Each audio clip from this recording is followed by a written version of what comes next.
And how possibly could owning goats compare to a game of Jenga? Well, hang tight, I'm going to show you.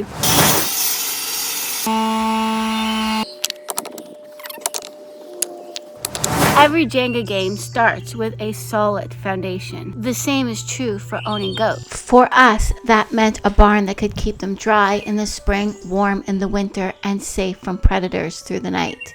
Good fencing is a must, and the taller the better, because goats can be quite the escape artists. But plan your fences thoughtfully, because moving them pretty much sucks. Then comes what you're going to feed your goats. This requires some balance. Just like a game of Jenga, you must calculate your risk and decide if you want to take it. A goat's stomach is very different than a human's, or any animal's for that matter. Their stomach is divided into 4 chambers that the food passes through. The whole process takes approximately 48 hours.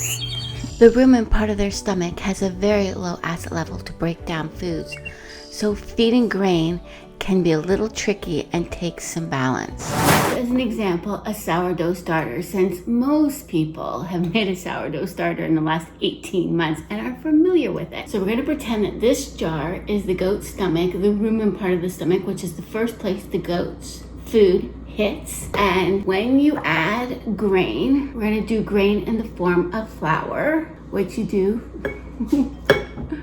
Is they carefully add all the grain. Now, grain in some amounts is completely fine, but when you add too much grain, and then the rumen part of the stomach has next to no acid, only water, so then you add water to the grain and you mix it all up, and over time this is going to start to ferment and grow.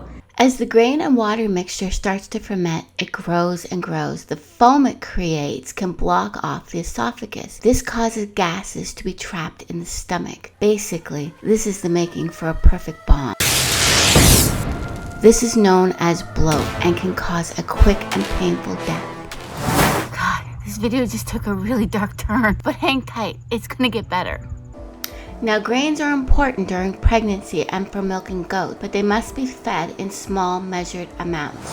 Before we were getting goats, the idea of bloat was the thing that scared us the most. It's a very scary thing to happen to your goats, and our goats are all pets. So when we first had our vet out and he suggested to us not feeding grain at all, he said because our goats were just pets, we do not breed or milk them, it really wasn't necessary. So we took his advice and we don't feed any grains. Our goats have never had grain other than their treats, their cookie treats, which still they get very small quantities of them so that we don't overload their stomach. But this just keeps our life balanced and simple, and it keeps our goats healthy, and so far, knock on wood, we've never had a problem with bloat.